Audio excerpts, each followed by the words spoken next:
تەماشاچی لە خۆشەویستی دەمەتان خۆش لە واشنگتن دیسیەوە خۆشاتنەوە ڕای بەرنامەی کورد کۆنەکشن هەینی 19 مانگە ساڵە 2021 ئومیدوارم دەمێکی خۆش وەلمان بوونە سەر. سەرۆک جۆ بایدن لە ڕۆژی هەینی لە شاری ئەتلانتا لەگەڵ کۆمەلگای ئەمریکای ئاساییەکان کۆ دەبێتەوە پاش تەقەکردنی کە بووە هۆی کوشتنی 8 کەس لە نیوانی ڕەگەز ئاسیایی و لە ماوەی ساڵی ڕاوەکان لە دژی ئەمریکایەکان ئاساییەکان زۆرتر بووتەوە کە هەندی کەسان تاوانەکە دەخەناستۆی بەڕێوەبەرایەتی ترامپ بەهۆی ناوزەدیکردنی پەتاکە وەکو ئینفلاوانزەی چینی. بوونی پۆلیس شاروشکەی چینی سەرتە سەری ئەمریکا پاش تەقەکردنەکە زۆرتر بووتەوە و پۆلیس هێشتا لە لێکۆڵینەوەدایە ئاخۆ ئەو کردارەی ڕابرت ئارۆن لۆنگ بەهۆی ڕەگەزەوە بووە یان نا. گەرجەکان لە نیوان ئەمریکا و ڕووسیادا ڕوو لە بەرزبوونەوە دەکەن پاش لێدوانی تند سەرۆکۆمار جۆ بایدن لەسەر ڤلادیمیر پوتین لەبارەی هەوڵی سەرۆکی ڕووسیا بۆ دەستێوەردان لە هەڵبژاردنەکانی ساڵی 2020 ئەمریکا.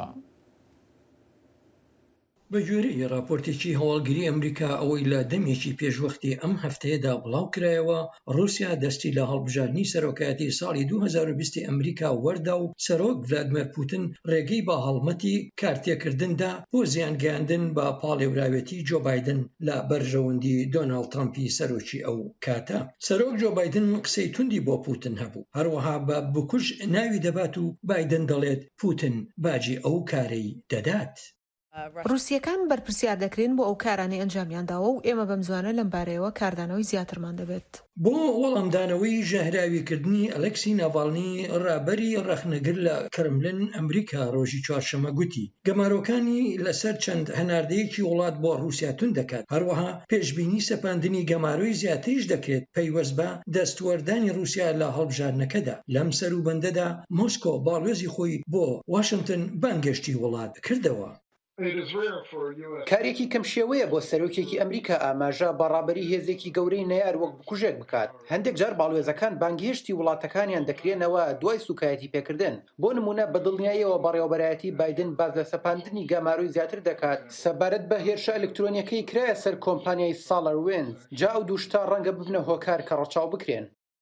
بە گوێرەی راپۆرتەکەی هەواڵگری ئەمریکا، رووسیا ئیدعای ناڕاستی لەسەر کاندیدی ئەو کاتە بایدن بڵاو کردەوە و کارژێڕانی ئۆکرانی بەکاردەهێنا ئەوانەی کاریان لەڕێی ئەندامانی نێو بازنەی خودی ترامپ دەکرد، لەوانە ڕوودی جولیانی پارێزەری ترامپ. پێشبینی دەکرێت ئەم جۆرە هەڵمەتانی چاواشەکاری بەردەوام بن، ئەوەش بە سوودوەرگرتن لە جەمسەرگەری لە نێو کۆمەڵگەی ئەمریکاییدا. مەسەلە گەرمەکان بۆ نمونە وەک ژیانی ڕەشپێستەکان گرنگە یا لەباربردننی کۆرپەکانیان مافی هەبوونی چەک سەرجەم ئەمانە ئەم شتانن کە نەیارانمان بەکاریان دێن و گەورەیان دەکەن. نەیارانمان وەک چەکێک ئەمانە بەکاردێنن لە پێناو ئەوەی ئەمریکیەکان بەگژی یەکدا بکەن، هەروەها بۆ ئەوەی بەیەکماندا بدەن و بە مەبەستی کەمکردنەوەی بەشداریکردن و متمانەمان بە سیستەمە دیموکراتیەکەمان.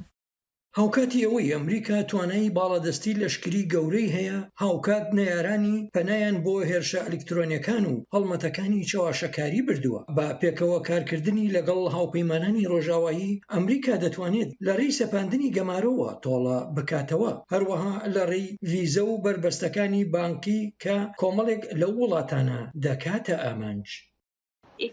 ئەگەر دەست لە نێو کاروباری وڵاتەکەمان وەربدەن، هەژماری بانکەکانتان سڕ دەکەین. ئێمە پێشوەخت ناڵێن کێ دەبن ئەوانەی هەژماری بانکەکانیان سڕ دەکرێت. دەشێت هەژماری بانکی هەر کەسێک بێت کە ئێمە هەڵی دەبژێرین و کاتێک ڕێکاری لەم جۆرە دەگرینە بەر. دیموکراسی لیبرالیەکانی هەمانن بۆ بەرژەوەندی خۆمان بەکاریان دێنین.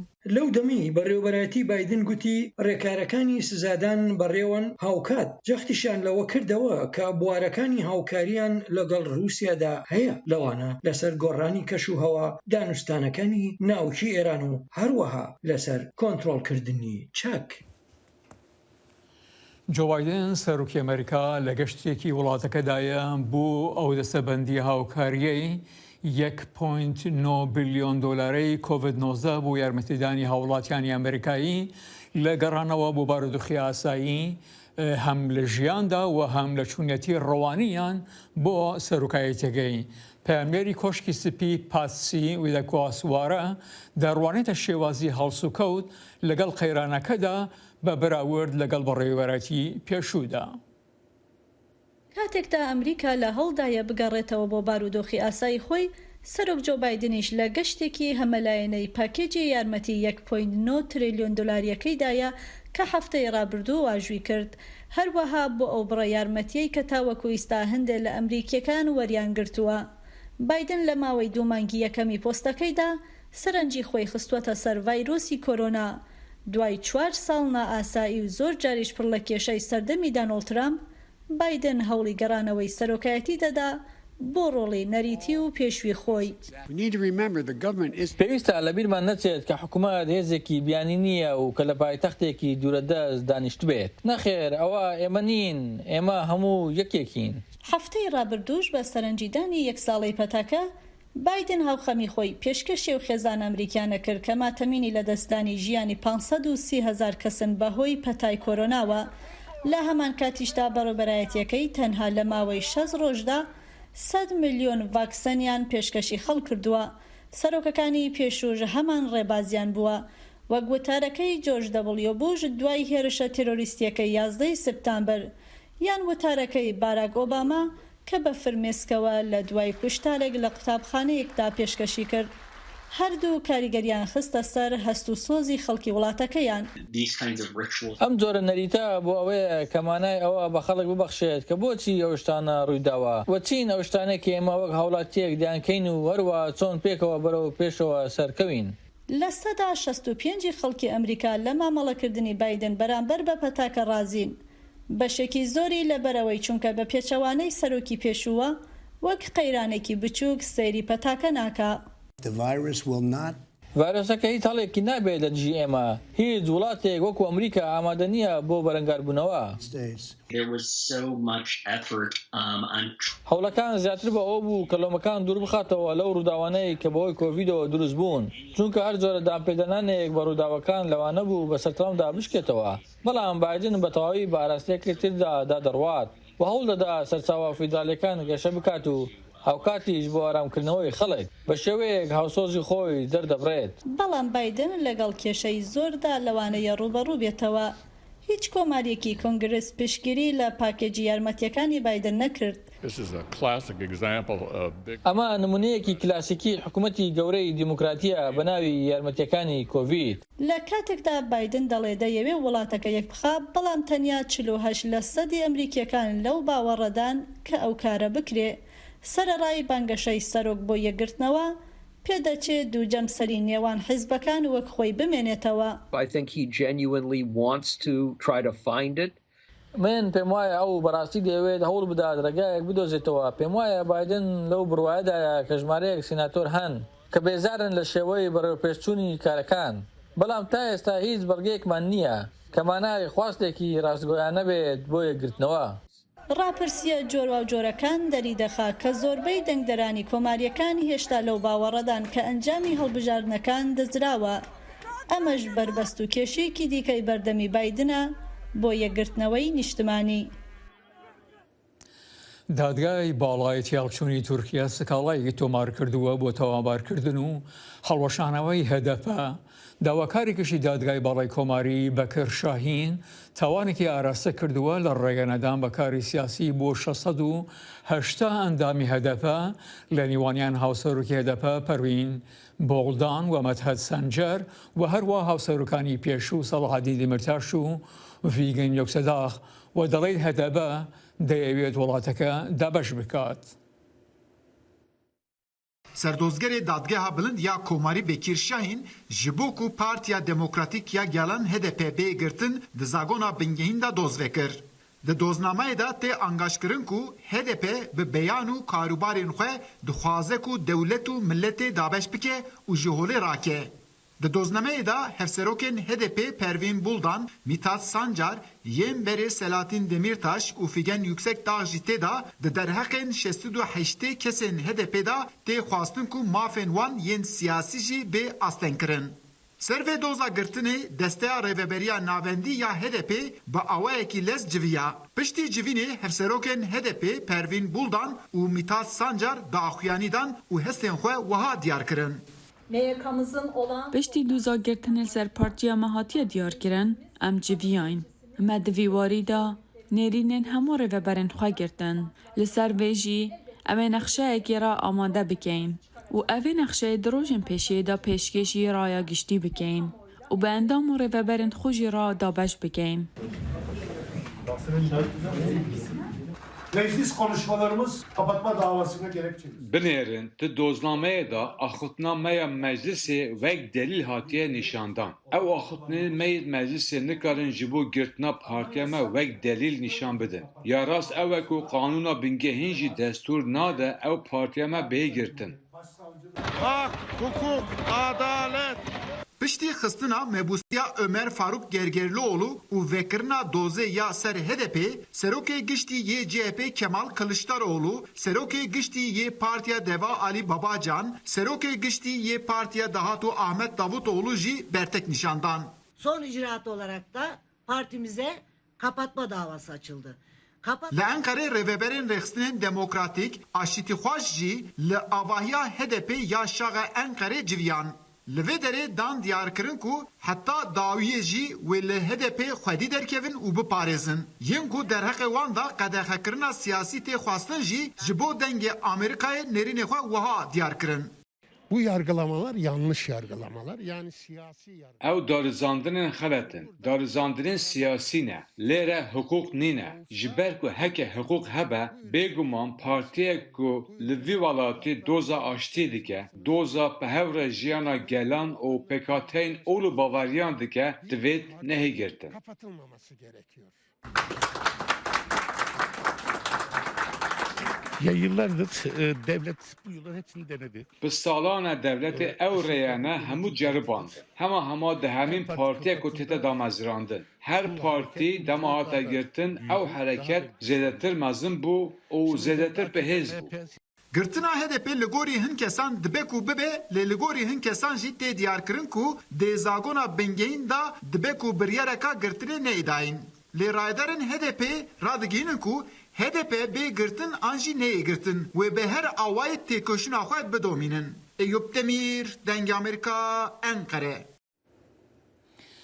تورکیا هەر لە دەستپێکی شەڕی سووریادا کە تازە 10 ساڵی بەسەر چوو وەکو دەوترێ بە ئارەزووی خۆی بیاوەی کەسێک لارێک لێ بکات و ڕێگەری لێ بکات لە بەشی ڕۆژاوادا ئەنجام دەدات. پەرلەمانی ئەوروپا لە 11 مانگە بریارێکی دەرکردووە لە تورکیا داوا دەکات لە کێشانەوەی هێزەکانی لە ڕۆژاوا و هۆشداری داوە کە لەوانەیە کردارەکان ببێتە هۆی پاکتاوی نەژادی. بۆ تیشخستنە سەر هەندی لایەنی ئەم بابەتە شەماڵە بەشیری لیەکۆلەر و چاودێری کاروباری ڕامیاری ڕاستەخۆ لە سویدەوە لە ڕێگای سکایپەوە لەگەڵماندایە. کاکە شەماڵ خۆش هاتنەوە بەڕێوەمەکانمان هەڵسەنگاندنی ئیوە چییە بۆ ئەو بریارە؟ ئەم کاتە و باش و سڵاو ڕێز لە ئێوە و خۆشحاڵیش بکاردانی ڕەمشی تەندروستیتان باشە و گەڕاونەتەوە سەرکار.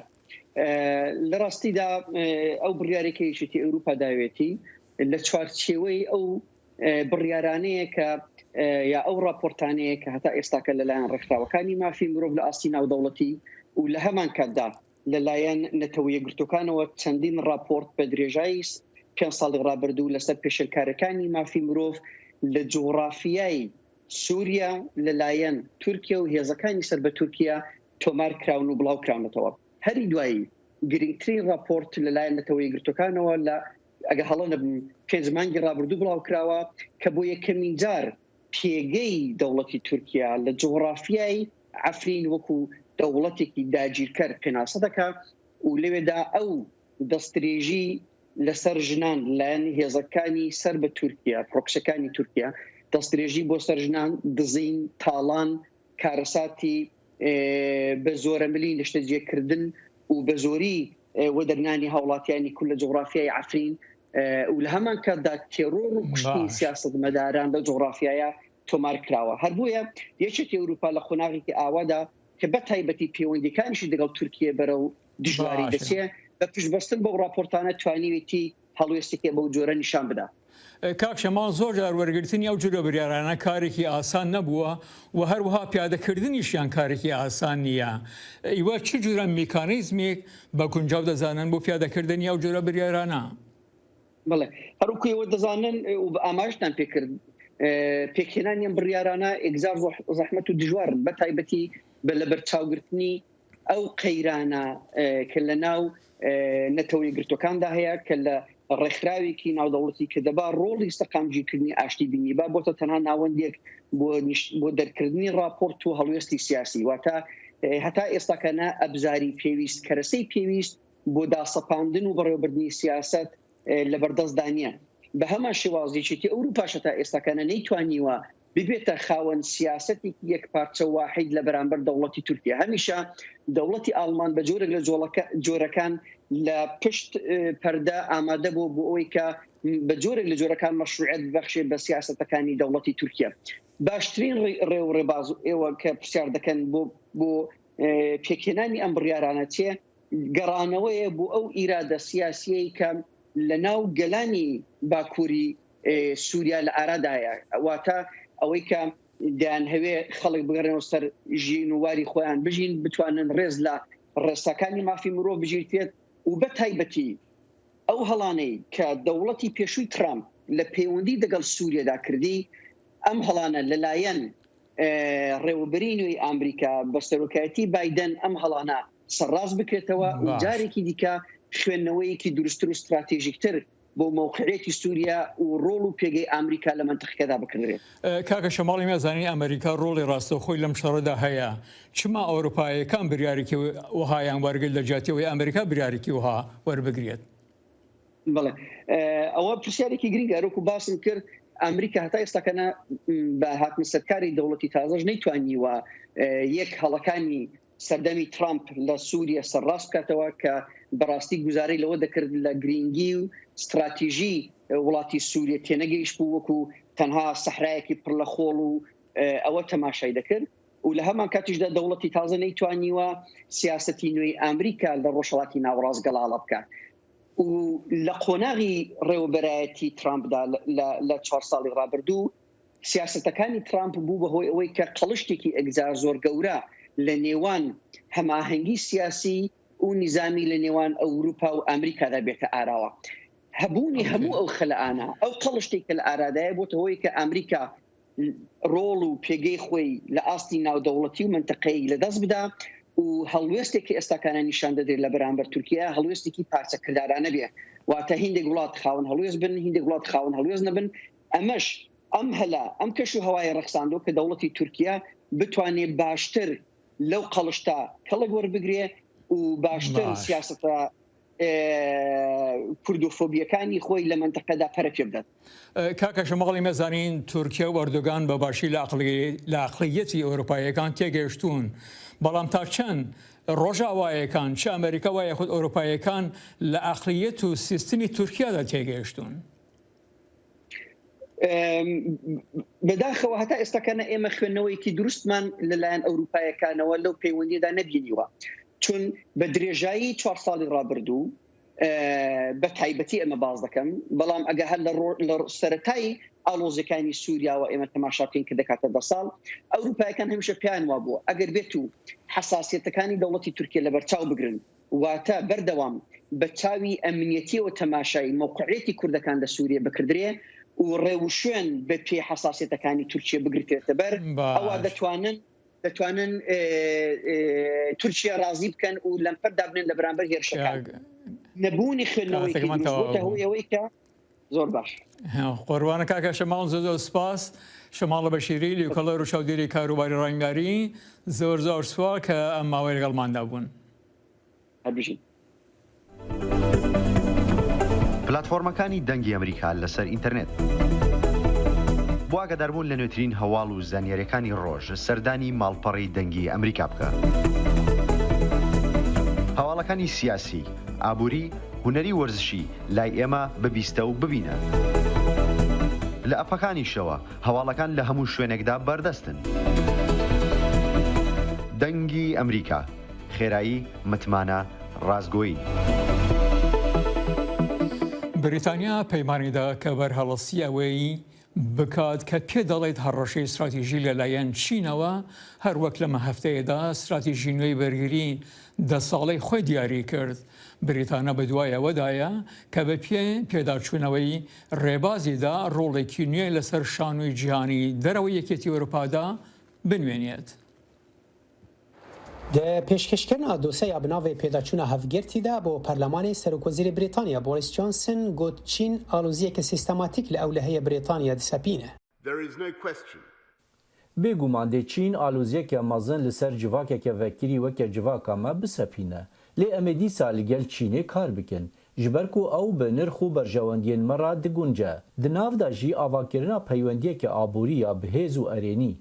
Hejmarek yasadenar, Johnson bê nêrmbûna li gel Çînê tawinbar kir bi rêya peywendiyên bazirganiyên kûrtir. Serokvezîr got ew ên ku hewla şerekî nûyê sar li dijî bêjînê didin şaşin. Wî her wiha dûpat kir ku Brîtanya dê bimîne pêgir bi NATO û ewlehiya Ewropayê. Ji van bingehên ewle em ê xwe bigehînin dost û hevparan li her cihekî. û koalîsyonekê ava bikin ji bo vebûn û hevkariyê û tevlîbûna pêtir ya herêma Indo-Pasifîk. Ji bo nîşandana vê tevlîbûnê dê helgira firokan ya Brîtanî HMS Queen Elizabeth îsal geşta xwe ya yekem bo herêma Indo-Pasifîk bike. Serokvezîr Johnson dê meha bê serdana Hindistanê bike. Brîtanya plana xerşkirina 292 milyar dolar dike ji bo alavên nûyên leşkerî li ser 10 salên bê. Rûberûbûna coşa Çînê dê pêwîstî bi bersiveke berfireh hebe li gor şîrovekar Veli Nowens. Ev dê nebitine girêdayî şandina gemî û balafran be bo herêmê. Ew ê girêdayî weberhênana wekhefiya teknolojiyên nî be. Ew çi be jî zîrekiya çêkirî, buharê internetê û gelek buharên dî. Ew pêşveçûneka berfirehtir e. Ji tinê tiştê leşkeriyê berçav ku em naz dikin dema behsa pêşketin û coşa Çînê li herêma Indo-Pasifîk dikeyin. Nowens dibêje Brîtanya nikare pêşberiya berfirehbûna leşkeriya Çînê bike. Me jê derên sinûrdar hene. Ji ber vê yekê ew girêdayî dîtina wan xalan e ku Brîtanya têde berê bihêz e û li gel hevkar û hevalbendan kar dike li beramberiyên din ji bo piştgiriya şiyanan û zanînê. Serokvezîr Johnson got dê Amerîka bimîne hevalbenda herî nîzîkiya Brîtanya. Di heman demê de Wezîrê Derveyê Amerîka Antony Blinken û Wezîrê Berevaniyê Lloyd Austin serdana hevalbendên xwe yên Japon û Korya Başûr dikin û Çîn di serê ecendeyên wan de ye. Em ê bersivê bidin eger ku pêwîst be. Dema Çîn ji bo vekirina rêya xwe zor û dijminahiyê bikar bîne. Çîn Washingtonê bi rêgirtina li aştî û seqamgiriya herêmê tawinbar dike. Bêjîn hîn bersiva planên Brîtanyayên tevlîbûneka mezintir bo herêma Indo-Pasifîk nedaye.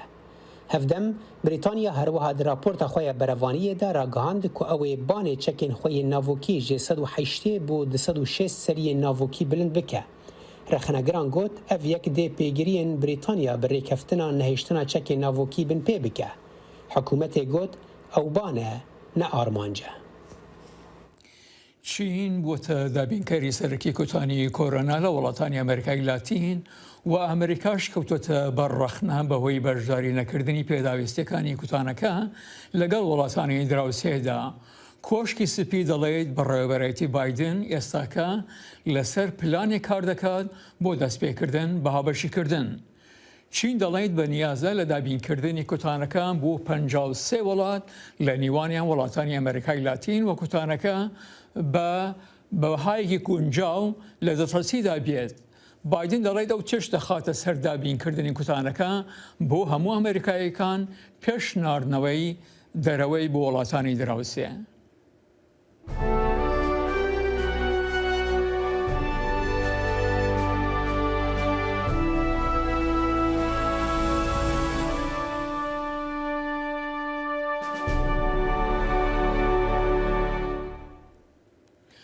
و سەرەرای نەگەرانیەکان لەبارەی پەتای ڤایرۆسی کۆرۆنا بەڵام خەڵکی هاوڵاتیانی هەرێمی کوردستانی عێراق سوورن لەسەر ئاهەنگگیرانەکانی جەژنی نەورۆز. پەیامنێرمان سەردانی ئەو کۆمیتەی کردووە کە بریارە لە گردی مامیارە ئاهەنگەکە ئەنجام بدەن و ئەم راپۆرتەی بۆ ئامادە کردوین. بڕیار وایە شاری سلێمانی لە ڕۆژی جەژنی نەورۆزدا بە چەندین چالاکی جۆرا و جۆر یادی بۆنەکە لە گردی مامایارە بکاتەوە و ڕێخەرانی مەراسیمەکە داوا لە هاوڵاتیان دەکەن کە لە سەروبەندی بەشداریان لە چالێکیەکاندا پابەندی ڕێنماییە تەندروستیەکان بن.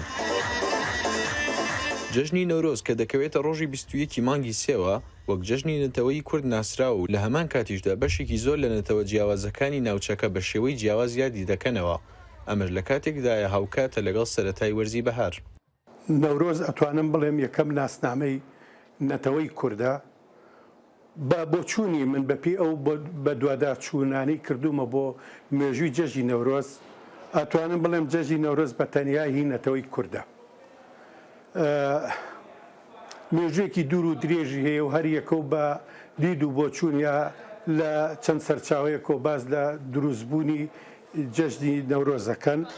وەک ساڵانی تر ئەم ساڵی چالاکیەکانی جەژنی نەورۆز لە سلێمانی لە گردی مامایارە ئەنجام دەدرێن و سەرەتا بە ڕێپێوانێک دەست پێ دەکات و دواتریش هاوڵاتیان لەسەر گردەکە کۆ دەبنەوە بۆ کردنەوەی ئاگری نەورۆز. لە گردی مامایانە ئێمە شانۆیەکمان دروست کردووە لەوێ لەسەر شانۆکە کۆمەڵی وتار و ئەو شتانەیەکەوە پێویست بن لەبارەی نەورۆزەوە ئەخوێنرێتەوە. دوای ئەوە کۆمەڵێک گۆرانی بێژمان حاضر کردووە لەگەڵ تیپێکی مۆسیقایە لەوێ ئەوان هەڵەسن بە سرودی نەورۆز و کۆمەڵێک گۆرانی کە شادی بۆ خەڵک لەو ڕۆژەیە کە خەڵکێکی زۆرێت لەوانەیە بێتە ئەوێ ئەمانە بۆی بتوانین جێوێکی وایان بۆ دروستکەین کاتێکی خۆش بەسەر بەرن. هەموو ساڵێک جەژنی نەورۆز لەلایەن کۆمەڵی کەلەپور و فۆلکلۆری کوردەوە ڕێک دەخرێت کە لە ساڵی 1990 و دوای ڕاپەڕین دامەزراوە. ئێمە لە ڕۆژی دەی 11 1991 لە شاری سلێمانی دروست بووین. لەو کاتەوە تاکوی ئێستا خۆبەخشانە و بێ بەرامبەر تەواوی ئەندامەکانی کار بۆ کۆکردنەوە و تۆمارکردنی بابەتە کەلەپوری و فۆلکلۆریەکان و هەروەها زیندووکردنەوەی بۆنە و یادە نەتەوەیی و نەتەوەیەکانی کورد دەکەین.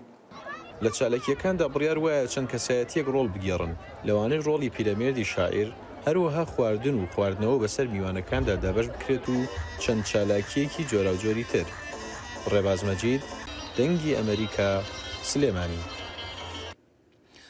و تا بەڕەمەی ئایندەمان هەر شاد و سەرفراز بن.